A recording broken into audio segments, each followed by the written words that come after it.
सबसे strong contestant प्रतीक ही है। उन्होंने पहली बात तो करण और तेजस्वी को अपने साइड में कर लिया, which is very wrong. Because अफसाना जिस दिन से आई है तब से वो एंटरटेनर बोलकर आई थी, लेकिन वो एंटरटेन कर नहीं रही है। अनुषा के घर में आने की तो वो तो मतलब टीआरपी एकदम डबल ट्रिपल हो जाएगी अगर अनुषा आ गई। बिग बॉस 15 इन दिनों काफी ज्यादा सुर्खियों में है। घर में लड़ाइयाँ हो रही हैं, प्यार हो रहा है। तो चलिए ऐसे में जानते हैं जनता से उन्हें किसकी जोड़ी आ रही है सबसे ज्यादा पसंद, किसका गेम प्लान उन्हें लग रहा है स्ट्रॉन्ग और उनके हिसाब से कौन डिजर्व नहीं करता है घर में रहने के लिए। चलिए जानते हैं हमारे इस रिपोर्ट में।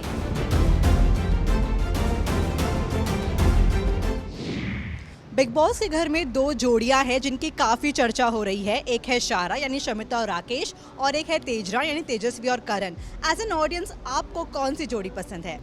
रियल जोड़ी तो शमिता और राकेश की है, और तेजस्वी और करण वो लोग तो जो भी कर रहे हैं सिर्फ शो के लिए कर रहे हैं। अच्छा लग रहा है उनको देखकर, but it is not real, that is for sure. मुझे एज एन ऑडियंस शमिता और राकेश की जोड़ी बहुत पसंद है, क्योंकि उनका ओटीटी में भी अच्छा केमिस्ट्री देखने को मिला था। मुझे पहले से ही शारा की जोड़ी पसंद आई थी, क्योंकि वो ओटीटी में भी थे, अभी भी है। उन लोग का थोड़ा जेन्युइन लगता है कंपेयर टू तेजरान। सो मैं सिलेक्ट करूँगी शमिता और राकेश। मुझे तेजरान की जोड़ी बहुत पसंद आ रही है कि अगर मैं अभी देख रही हूँ तो फिर तेजरान ही अच्छे लग रहे हैं। आई रूट फॉर तेजरान। सो मेरे हिसाब से शमिता और राकेश वो लोग ही रियल हैं। सोशल मीडिया पे ऐसे कई रिएक्शंस हैं जहां इस जोड़ी को फेक तक कहा जा रहा है, लेकिन कल के एपिसोड की बात करें तो करण ने अपनी फीलिंग कन्फेस की और कहा कि क्या मैं तेरे टाइप का हूँ। एपिसोड में हम ज़्यादातर उन दोनों को ही देख रहे हैं, तो क्या लगता है मेकर्स टीआरपी के लिए कर रहे हैं या वाकई कुछ इनके बीच पक रहा है? हालांकि तेजस्वी और करण का ये जो केमिस्ट्री जो दिखा रहे हो वो बनावटी लग रहा है, थोड़ा सा फेक लग रहा है, शो के लिए लग रहा है, क्योंकि दोनों में वो रोमांस वाला एंगल अभी तक आया नहीं है। भले ही करण कुंद्रा ने अभी अपने प्यार का इजहार किया है, बट ऐसा लग नहीं रहा है कि उनको देख के कि कपल वाली फीलिंग नहीं आ रही है। ऐसा लग रहा है कि लोग शो के लिए ये कर रहे हैं। उन्होंने पहले से ही डिसाइड किया हुआ है कि हमें शो में इसी स्ट्रैटेजी से खेलना है, ऐसे ही करना है, क्योंकि दोनों बहुत स्ट्रॉन्ग कंटेंडर्स है इस शो के लिए। तो वो भी इंडिपेंडेंट है, ये भी इंडिपेंडेंट है। तो अगर इनमें से कोई एक भी जीतेगा या तो इनमें से फिक्स, मुझे ऐसा लगता है कि फिक्स विनर्स तो करण या तेजस्वी में से ही होने वाला है। और इन दोनों ने एक गेम प्लान बनाकर इस गेम में आए हैं कि हमें इस तरह से चलना है, एक कपल बनकर रहना है। तो इनकी जो केमिस्ट्री है वो वाकई में क्यूट तो लगेगी, क्योंकि पॉपुलैरिटी ज़्यादा है।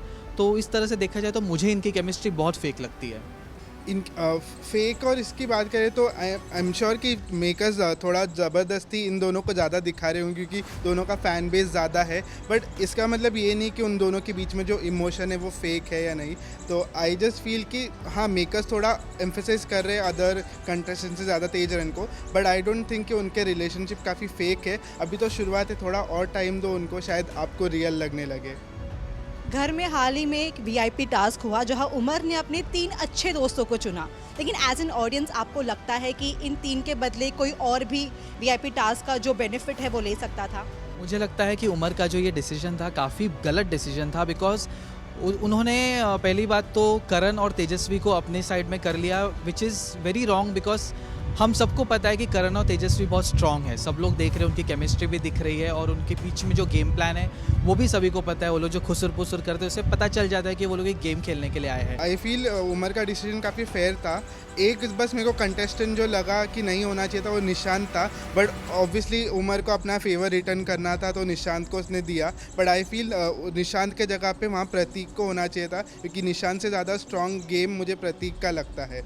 क्योंकि मौके बहुत आएंगे फिनाले में वीआईपी टिकट जीतने के लिए, तो अभी ये डिसीजन लेना उमर के लिए काफ़ी एक बेवकूफ़ी वाला डिसीजन था। नहीं, मेरे हिसाब से वो सही थे जो उमर ने लिया। ऑफ कोर्स करण तो फर्स्ट था ही, और निशांत ने उमर को कैप्टन बनाया तो उसको फेवर रिटर्न करना था। और तेजस्वी भी ऑब्वियसली बिकॉज करण था अंदर आ रहा था तो तेजस्वी को तो आना ही था, तो दैट वाज फेयर, ठीक था वो।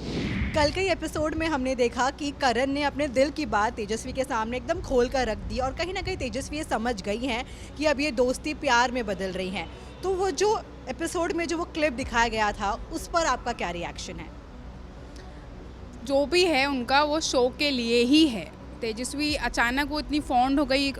करण फराह खान के एपिसोड जब बताया था उसके बाद से ही हुआ, जब फराह खान ने करण को नंबर 1 की पोजीशन दी, उसके बाद से ही तेजस्वी और करण का बॉन्ड बढ़ने लगा। मुझे वो लोग रियल इतने नहीं लग रहे हैं करण को कई बार इनडायरेक्टली अपनी एक्स गर्लफ्रेंड अनुषा के बारे में बात करते हुए देखा गया है एपिसोड में। एज एन ऑडियंस आप चाहती हैं कि अनुषा घर के अंदर आए, पूरा गेम पलट दे?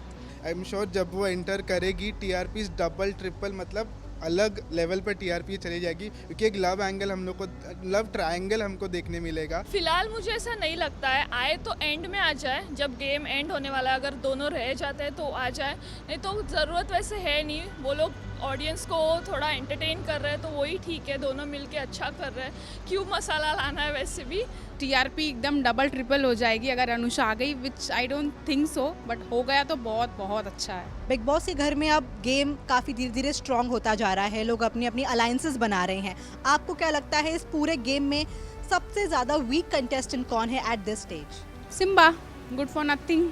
मतलब उन्होंने 5-6 हफ्ते जितने भी वो क्या किया है सिम्बा ने, मुझे अब तक समझ में नहीं आया। फिलहाल मुझे सिम्बा लग रहा है। आई फील अभी सबसे ज़्यादा वीक सिम्बा है। नेहा बसीन का मैंने इतना कुछ देखा नहीं था ओटीटी में भी, तो मुझे ज़्यादा नहीं लग रहा है कि शी इज़ हेड स्ट्रॉन्ग। उसके अलावा अगर कोई है तो राजीव है। मतलब वाइल्ड कार्ड एक एंट्री जो होती है वो स्ट्रॉन्ग होनी चाहिए थी। उन्होंने डे 1 पे आके ईशान के साथ काफ़ी ड्रामा किया था, बट अब ईशान भी निकल चुका है, तो उनका पूरा जो पलड़ा है वो पूरा ख़त्म हो चुका है। तो I feel Rajiv is the second weak contestant. Lastly अगर मैं आपसे पूछूं कि अब आप किसको वीआईपी रूम में, बिकॉज आज भी ये टास्क कंटिन्यू होने वाला है, तो आपके हिसाब से फिलहाल वो एक कंटेस्टेंट कौन है जिसे अभी के अभी वीआईपी रूम में चले जाना चाहिए? थोड़ा सा सिम्बा की तरफ मेरा झुकाव ज़्यादा है, मैं उसका बहुत बड़ा फ़ैन हूँ। सिम्बा को सबसे पहली बात तो मैं बिग बॉस जो मेकर्स ने जो टास्क इस हफ्ते वीआईपी टास्क दिया वो बहुत गलत किया, क्योंकि उसमें उन्होंने सिम्बा को इंक्लूड नहीं किया, जो कि एक स्ट्रॉन्ग कंटेंडर है। आई फील प्रतीक है, क्योंकि सबसे स्ट्रॉन्ग कंटेस्टेंट प्रतीक ही है। उसने जितना मतलब भले नेगेटिव हो पॉजिटिव हो, पर सबसे ज़्यादा कंटेंट उसने ही दिया है। तो जो लोग हैं उनके अलावा प्रतीक को उधर वीआईपी जोन में होना चाहिए। तो ऐसे मोड पे आके सिम्बा को वीआईपी टिकट वाले टास्क में ट्राई करने का मौका नहीं दिया गया है, इसलिए थोड़ा सा वो ड्रॉबैक पे है। अब अफसाना खान की बात करते हैं। रिपोर्ट्स के मुताबिक वो घर से बाहर हैं, उन्हें पैनिक अटैक आया, उन्होंने खुद को हार्म करने की भी कोशिश की। एज एन ऑडियंस आपका क्या कहना है अफसाना के इस एक्ट पर? ऐसा नहीं कि हाँ ये फर्स्ट टाइम नहीं होता है, she was harming her self, ये पहले भी हो चुका था, बट हाँ बिग बॉस ने उन्हें वार्निंग दी थी एंड सलमान खान जी ने उन्हें खुद ये किया था कि समझाया था, that she was playing good यार, but if she is going out and अगर एलिमिनेट होती है तो बुरा तो लगेगा, क्योंकि she was a good player.